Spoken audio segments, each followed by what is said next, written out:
We took away this hockey lady's box of Ariel and replaced it with an ordinary powder instead. Oh, I play a lot of hockey, and you'd get some terrible grass stains. Oh, really big grass stains. Oh, that other muck you gave me. Well, it wouldn't get rid of those other stains. Absolutely. Now, look, there's stains there too, all over the place. Oh, yeah. Wow. What about blood, sweat and egg? Well, we just play normal hockey, actually. There you go. But that'll save me going to the shops, Benji. Ariel, that other muck just won't wash. Clear blocked pipes instantly with Sunny Boy, the new Wonder Drain Cleaner. Now, with the time at 9:30, don't mind that clock, we hand you over to Brendan O'Reilly for the sport.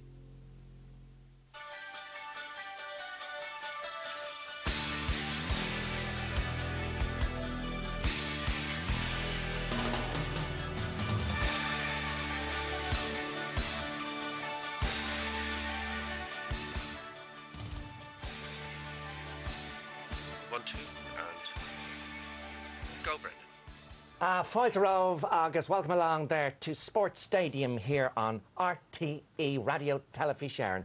Well, we start today with Golf Stadium, and I'm joined by Malcolm Ledbetter, who is the captain of the Castle Golf Club, and of course Larry Joyce, who is the sports editor of the Sunday World, and of course Ronan Rafferty is in the shake-up, isn't he? He's one under the leader, one away from the leader, so there is some Irish interest there in the golf today as we stand. There certainly is, Brendan. He's done very well so far. I think there's pedigree there as far as Ronan's concerned. He's played Walker Cup at 16, 17, I think, and I think if he kicks on from today, he could be a Ryder Cup player and potentially lead the Order of Merit someday. Yes, well, it's great to have some Irish interest, isn't it, Larry? Yes, is he one of us? The one thing I would say about him is that he's a very, very strong lad with very strong upper body and very large thighs. He's huge thighs, Brendan. Say something, Brendan. Well, it's time for me now to transfer from here to there because we're going to join Liam Nolan, who's over there at the Royal Dublin Golf Centre. Golf Club. Welcome to RT Sports Special and coverage of the Daily Mirror Greyhound Derby and the Carroll's Irish Open here at Royal Dublin Golf Club. As you know, I'm a great Morrissey fan, hence the bloom emerging from my back pocket. But I'm also a big golf fan, which is why I'm delighted to hand you over now to course commentator Peter Alls. Yes, and here's Ove Selberg from Sweden. Yes. Oh, yes, and he's giving that a right thump there. And, run for your life, squirrels, yes. He's in a bit of a flump there. Yeah. Difficult up and down. Yes, and, yes, this man can hit the ball for miles and miles and miles. A magician, this man, yes. Oh. Rolling on there, yeah. Very mentally strong, this man can make the ball do anything. See, hello, yes. Paul Daniels will be proud of that one, yes, that's magic, yeah. Ballesteros here for an eagle on the first, yes, the North Bull, yeah, oh yes, lovely start there, yeah. The skies are beginning to bruise. And the brollies are out here, yes, it's a veritable deluge, yes. Yes, yeah, and I'm just being told that play has been suspended, yes, you can see there. Apparently there has been a pike caught on the 6th green there. Yes. Well, at least we know what we're having for supper, yes. Put the grill on there, dear, yes, put on, yes, water. Yes, thank you very much, Peter. Rain delays there, unfortunately, the Carroll's Irish Open. Larry, what will the players do to, I suppose, keep themselves occupied during such a rain delay? I don't know. It's pretty much up to them.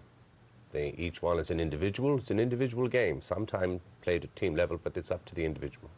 So what sort of things might they be doing? Would they go inside? Do they go indoors? Do they... They try to keep dry.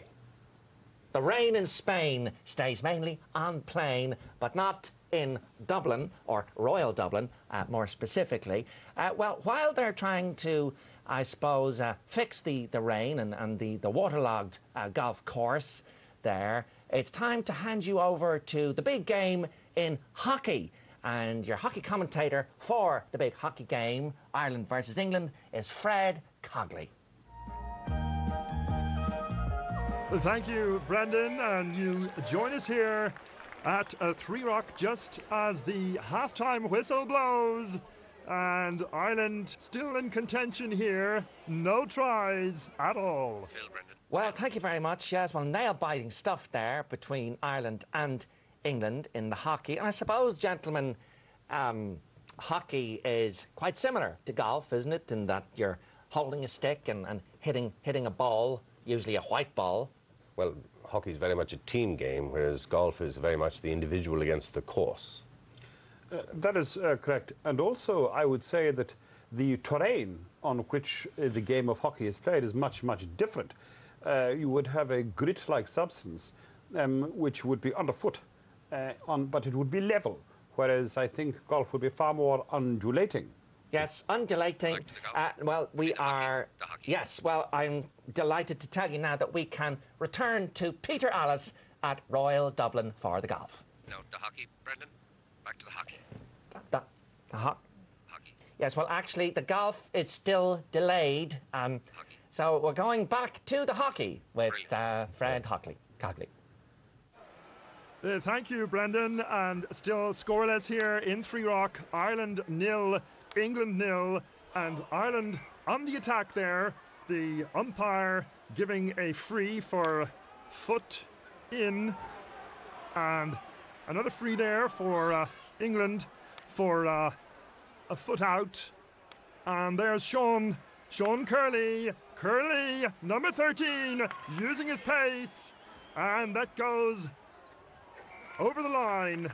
And, well, the Irish player there in the ruck, and a free kick for in from the side there from the England player.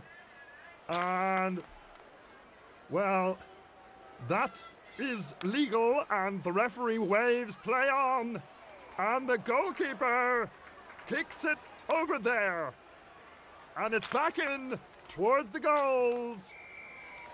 And it's over! It's over! Yes, they've decided to knock it on the head. They must have come to the same conclusion I have. What's the point in hockey? Ireland 0, England 0. Pointless. Yes, indeed, an absolute cracker there in the international hockey. Unfortunately, I have to tell you that the golf is still delayed, but in its place, we can bring you an exclusive handball match. This promised to be a real cracking tie in the handball. How do you see this one going, gentlemen? Well, I don't know, because I haven't seen a game of handball since 1969. Who's playing? John Bike versus Mickey Walsh. I think I'd be up for Walsh there. Who's Bike? The Galway? I don't know, actually. I haven't seen a game of handball since 1969, so I would be out of touch. Well, it's the same as squash, I believe, without rackets. Although the parallelogram in which they play is slightly bigger, the dimensions are marginally different, but it would be similar. But there are two fellas in a kind of a glass room with a ball. Well, that is correct. Two fellows. In this case, Walsh and Bike. Bike, I think, is an American. It sounds like something you'd play in prison. Fred is ready. Right, well, now we hand you over to that very item, the handball there with... Fred Cogley. Fred Cogley is there too. Thanks, Fred. Thank you, Brendan. You join us here at the RTE Sports and Social Club. John Bike taking on Mickey Walsh, and Bike serving Walsh, the pin-up boy of handball. And you can see Bike there bouncing the ball, part of his preparation to try and overcome his opponent in handball. And temper, Mickey. Handball. And the fellow standing over his pot on the 18th, and that's when the funeral cortege went past. You're on, Brendan. Well, sorry to interrupt you I think I've heard there, that one before. but It's I very believe good. we can finally go back to the golf in Royal Dublin, where we join Liam Nolan with Sean Kelly. It was his wife. It was his wife.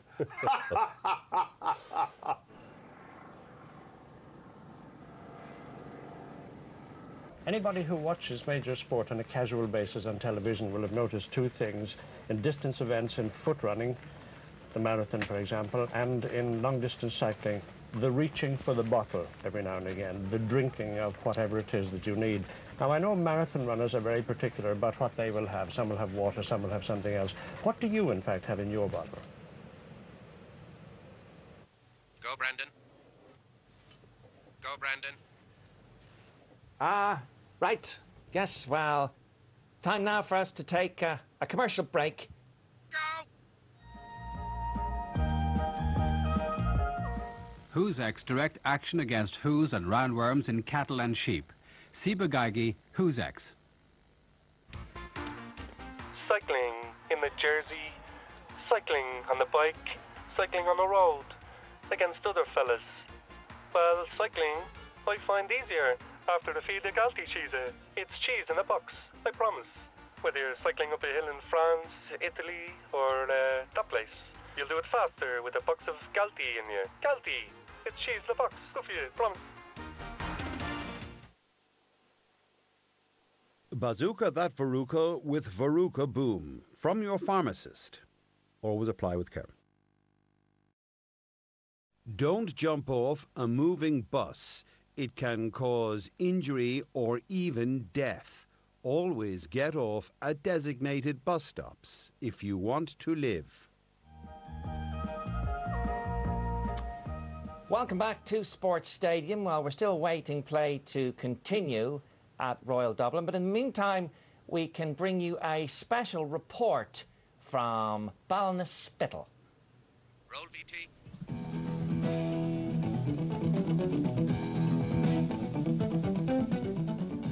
You join us here in Ballinasspittle in Cork amid reports of a moving statue of the Virgin Mary.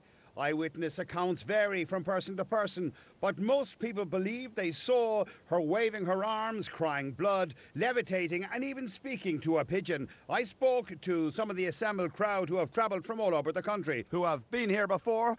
Have a look at these fellas. Oh, I seen her all right, and she moves, she does move, but she spoke to me as well. Now, I wasn't quite hear what she was saying, but something about the end of times, and it was very frightened. Do you hear that? I think it's a swan. There's no such thing as God. Right, well, I think we'll have to interrupt you there. So back to the golf, which is, of course, delayed, but just an update on that. We can join Peter Alice. Unfortunately, a little bit of surface water should be clear in a couple of minutes, though. A little bit skiddy, but we'll be good to go then. No problem at all. Over there! Over there! That's where it's coming from! Over there! You go around!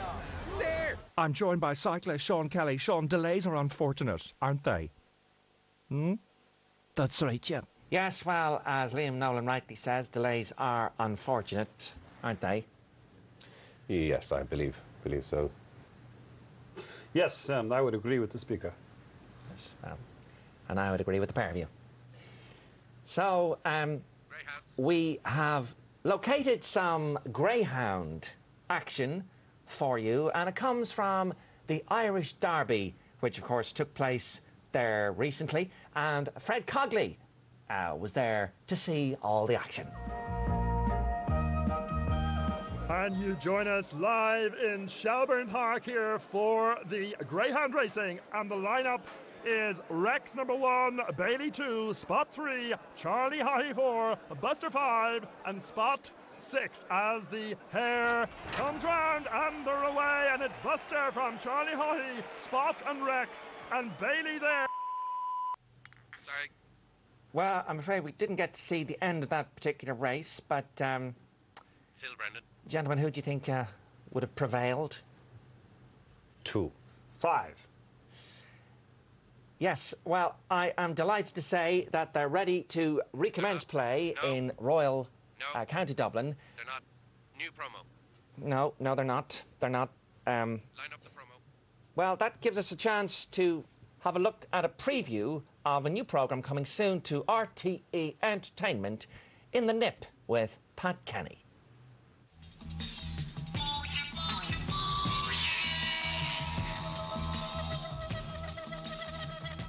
Hey there, I'm not in the nip, as you can see. Sorry, ladies. Later in the series, there'll be life drawings of Ronan Collins and Terry Keane, but this week, it's Nell McCafferty who will be captured on canvas by a fellow using a paintbrush. Now, of course, Nell is a very complex character, difficult to capture. What perspective are you doing her from, Turlock? Yeah, I'm actually not doing Nell at all. I'm doing that fella there in front of me, yeah. Carlos the Jackal, is it? That is him. He looks like a murderer. Oh, wow. Out there, man.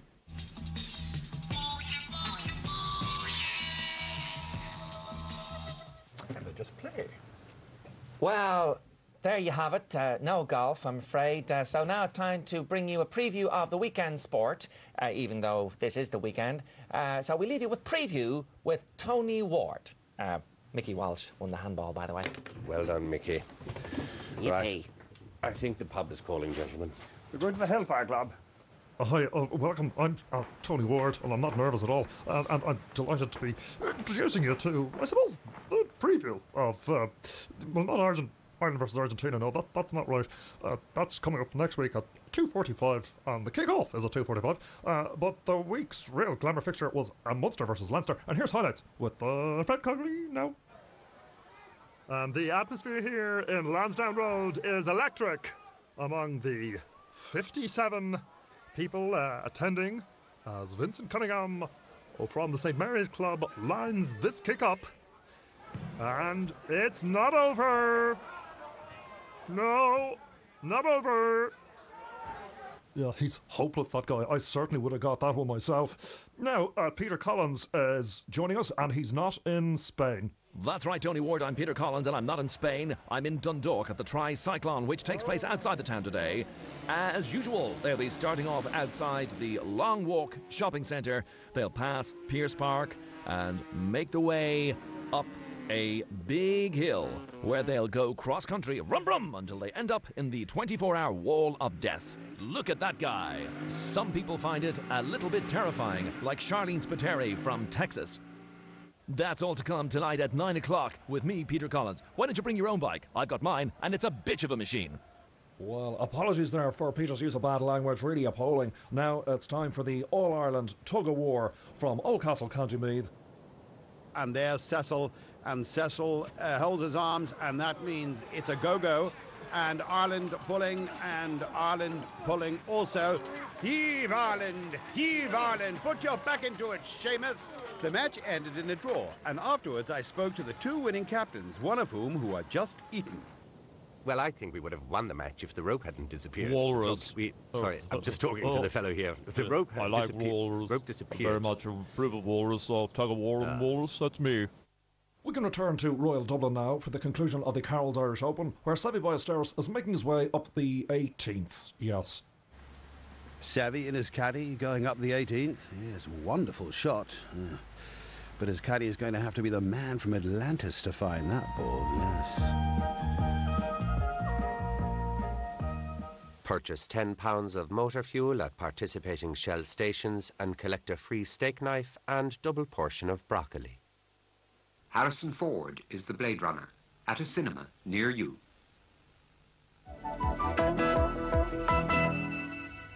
Good evening to the people watching at home on your televisions, and welcome to a special edition of Garda Patrol. I'm Sergeant Tommy Burns, as it says there across my elbows. Oh, now it's done. We start off this episode with the theft of a window stolen from the front of a house in Claremorris. You can see Sergeant Delaney there pointing to where the window had previously been. The woman in shot is not under suspicion. Gardaí are looking to talk to some men seen leaving the premises with a window around the time of the robbery. This fella, this fella, this fella, this fella, this fella, and the gang leader known as the Wolf. What they'd want with the window is anyone's guess, but these are simple times proved by the fact that this was the only crime reported in the last week. In fact, ignore all that. I'm hearing the window wasn't stolen. It was just very, very clean.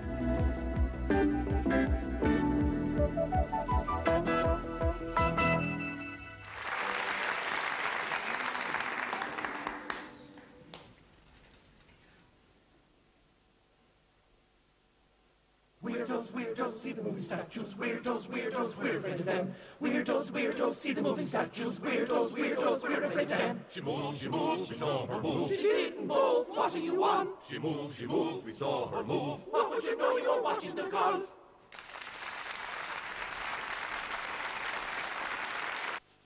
And now the news headlines read by Michael Murphy. Good evening. The news read by Michael Murphy. Severiano Ballesteros won the Irish Open by being good. That is the end of this bulletin, so it's time for me to go way down there. Coronation Street has just started on RTE2. And here on One Now, the first programme in a new run of the series Dance Off. Coming soon, brand new to RTE this spring, Dance Off. We invite 6 of the most uncomfortable people in the country to wear their own clothes and show off their latest moves in front of 3 mystery judges. If you'd like to enter as a contestant, send a stamped address envelope to RTE, the Variety Department, Donnybrook, Dublin 4. RTE this spring, grooving to the rhythm. Next week on the RTE, it's Apres Match of the Day 1990. Who's Mark Kelly? We live outside Boyle, near a pond.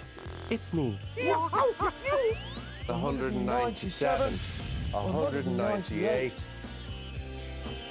199, 200.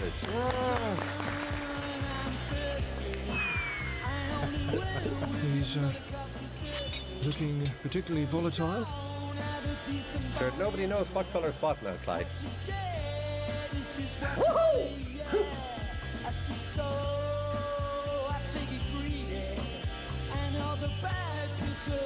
Things I feel, I never help but give to the needy. Come on and see me. Yippee, I had to crucify some brother today, and I don't hear what you gotta say. So come on and say yeah. Come on and tell me twice.